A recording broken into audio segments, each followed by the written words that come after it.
Members from the National Youth Council arrived at Naankuse and were welcomed by the anti-poaching unit.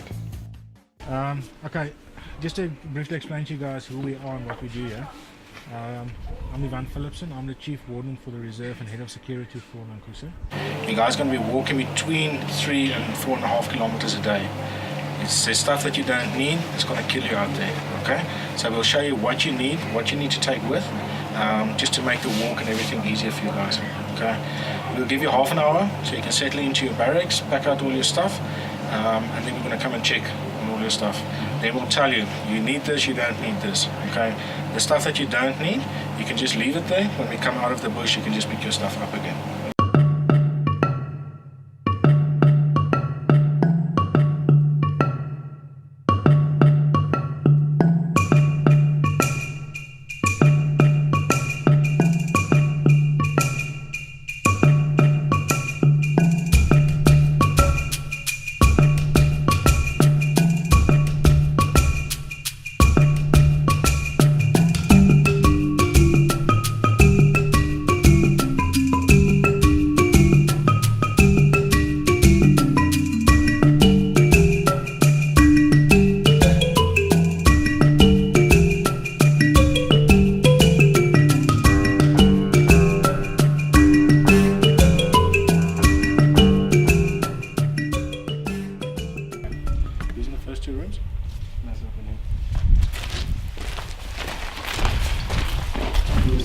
Quite small.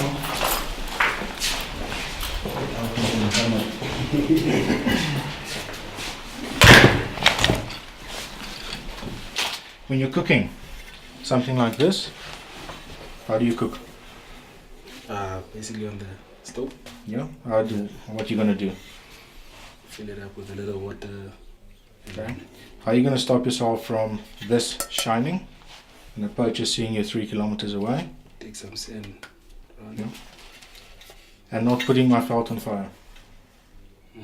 You dig a little hole that deep. All the APU teams have got shovels with them. You put your little burner inside the hole. Okay. That makes sure the wind doesn't kill it, and you put your pot inside. So now it's underneath ground level, so no one can see it, and if it does fall over, it's inside the hole, so you can't put the felt on fire. What will you be wearing tomorrow? In the field? Yes. You're going to be in the field the whole time. Okay. These long pants. Long pants is good.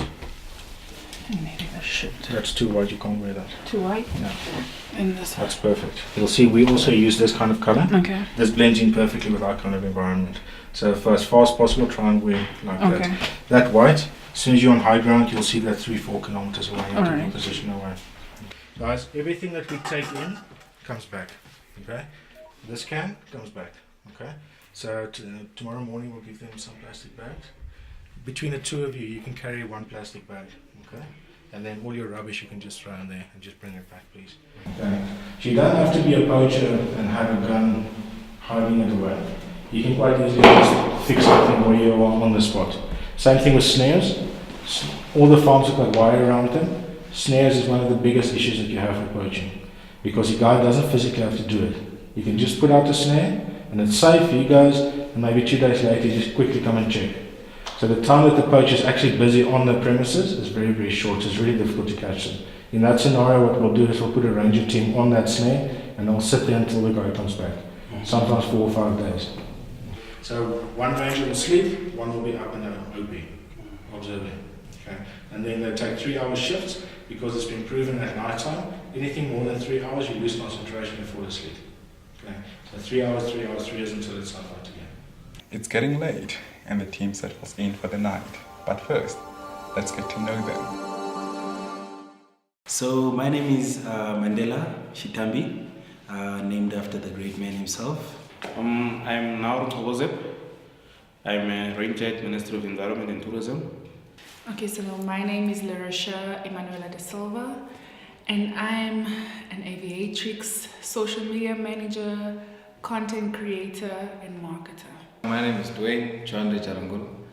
I'm a flight operations officer for Government Air Transport Services. I fly for profession, and I'm also a former air traffic controller. Yes, basically for me, why I'm doing this is, firstly, I love wildlife. I want to conserve for the coming generations to have this wildlife with them so that they can see what we had in the past and what we still preserve. Why I'm doing this is also to protect this wildlife. If we as the youth of today don't take action against poaching, I think we will be sitting with a world whereby we only see these things like the dinosaurs on TV, on paper, and this is not what I want for our youth.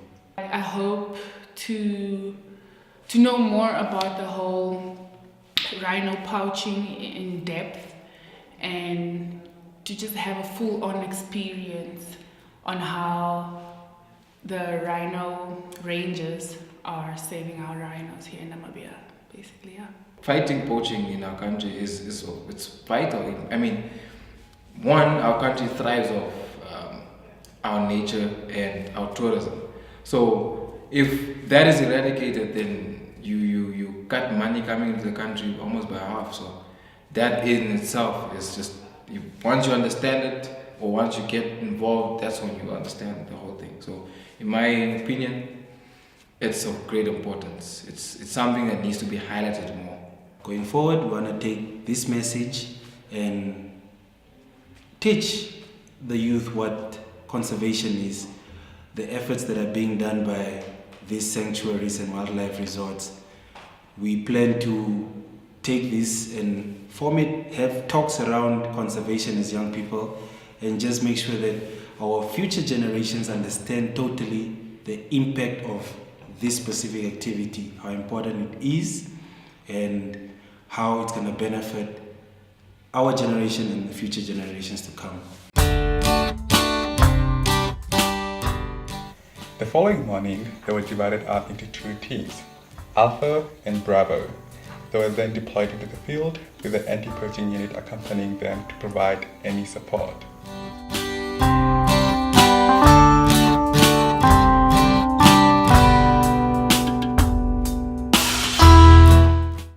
Okay, this morning we planned an operation for the National Youth Council students that's here deployed with our APU unit. We inserted them with two of the teams that's currently out on patrol, and now we've just had a call in of fresh spoor coming across the fence, so we've had a breach. We're going to head out now, going to see if they can pick up the tracks and see if we can track the guys down and catch them.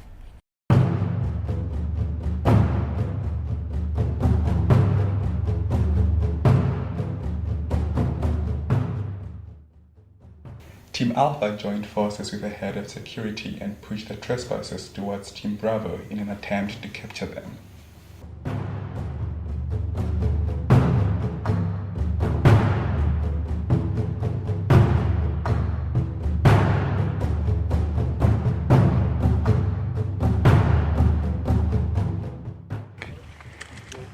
This is real.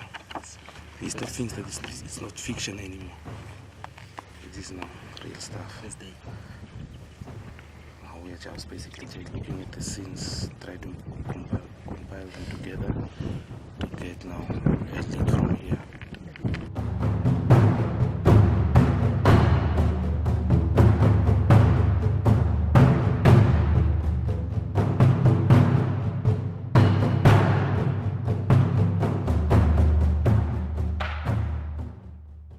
Team Alpha chased the trespassers for 7 kilometers towards the ambush point, where Team Bravo expertly apprehended them.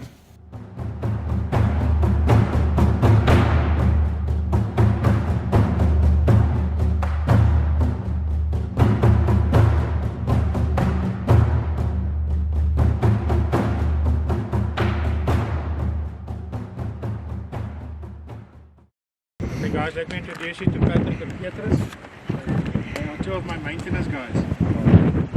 So we've set up this whole thing for you today. I thought so. Man, it was fun. It was fun actually. I enjoyed it. Yeah. Senses It was are well set up, yeah, very well set up. fun, but also very terrifying at the same time. Yeah, from my side, it just shows me it takes a lot of hard work to be anti-poaching member. You need to be dedicated and know what you're doing, especially to read the signs of nature. That's one thing that I've realized now.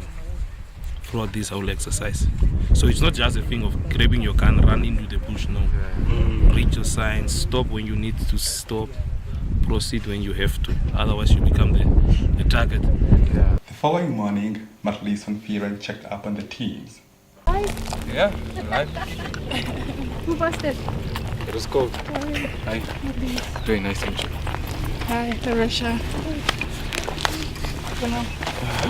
You guys are good? Morning, Fiona. How are yourself? That was good. We just want to know how was your night and all of that. And was it okay? Did you guys survive? Yeah, we survived. We survived. Was it very cold? It was only cold like- in the morning, yeah, like like towards around morning 4. hours. Yeah, but it was okay. Counting stars and a spot animals at night. Did you hear some stuff? Some Yeah. I animals? heard a lot of stuff. I wasn't sure what they were, but yeah, I heard a lot of it. Yeah, no, it is exciting. And not scared? No, not so much. Oh yeah, two good. Well, hopefully 3 very good Yeah. guys to look after you. Yeah, Oh, was it an experience? it is. Lifetime experience. It wasn't on your bucket list for sure, eh? Well, no, but now I could put it on and take it off. Yeah.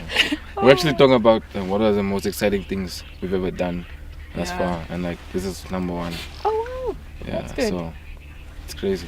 it's crazy. Yeah, it is crazy. Oh wow, that's nice.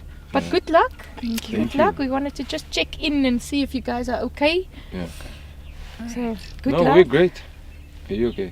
Yeah, always. Mazi? Always. Mazi. So good luck with the walk, eh? Here you guys are walking today. Yeah. Yeah. And it's quite heavy bags. Yeah, you have to be a manage. gentleman and help the lady, eh? Yeah, okay, husband. Sis toch. Yeah. Oh, sweet. Okay, maar nou toe. Alright. Good luck. Nice meeting you again. Nice to meet you. Take care. Alright. So is this was it a good experience? It Once still in a is. lifetime? It still is. He decided to call it like a boot camp. It's very nice. Every moment of it is Yeah. just something extra to what we see on Totally TV. worth it. Something totally different from where Yeah. you guys come from. Yeah. But you're in MET, isn't it? Yeah, Oh, okay. I mean, Oh, okay. yeah, man. Yeah. And Each you? I experience. have farm experiences also. Okay. Oh, Namibian. Yeah. Oh, that's good. Yeah. And the guys they know what they are doing, eh? Yeah, no, These guys know. Yeah, just awesome. And fast. So it is proper boot camp. I cannot keep up to the pace of this man. It's just, maybe he's judging his height and then goes under the tree now. Over the back, you must go on your knees and. Yeah. Yeah. Nobody's totally worth it. Oh, wow. Oh, that's I nice to appreciate know. it. Yeah. Both teams converged at a rally point for extraction. Let's hear what they have to say. Well, it was quite well. I enjoyed every moment of it. What I actually liked more about it is the fact that you can actually switch off from your daily routine of doing things at work and learn new skills to what you are usually doing. As I said before, I'm a conservationist myself, yet I didn't know a lot of the things that these ABU guys are doing. Like at least now I'm able to track from point A to point Z. I know how to read natural science. What I mean of that is I'm able to see now that if oryx are running from a certain direction going to another one, there might be something chasing them. If I approach birds and the birds make an alarm, I know that at least now there is something that I must be aware of or that I need to look out for. What I learned in the last 2 days from the team that I was stationed with, Alpha Team, is that there's a lot that goes into this whole endeavor. The mission, the planning, the communication around it, the effort especially, and the one thing that's very important is the team that Naankuse has. The team out there is highly trained, hardworking. The passion that they show for their job, the love that the care and patience that they put into this job is the one thing that I learned and that I'm gonna take out of it. I learned. No, the experience was life changing. Seeing the animals in their natural habitat, you fall in love with them, and it makes you want to stay. It makes you want to take care of them all the time, no matter the conditions. For instance, seeing the baby rhino with its mother, when the sun rised, the first day we got there, you quickly get into that protective zone, and you realize that why you're here. I mean, these people are putting their lives up to protect animals, and I was so amazed by that yesterday when I came to realize it. People are out here 5 days of the week, sleeping on the ground and in sleeping bags, making OPs just so they can protect the animals. Yeah, no, I do have a big respect. I take my hat off for them.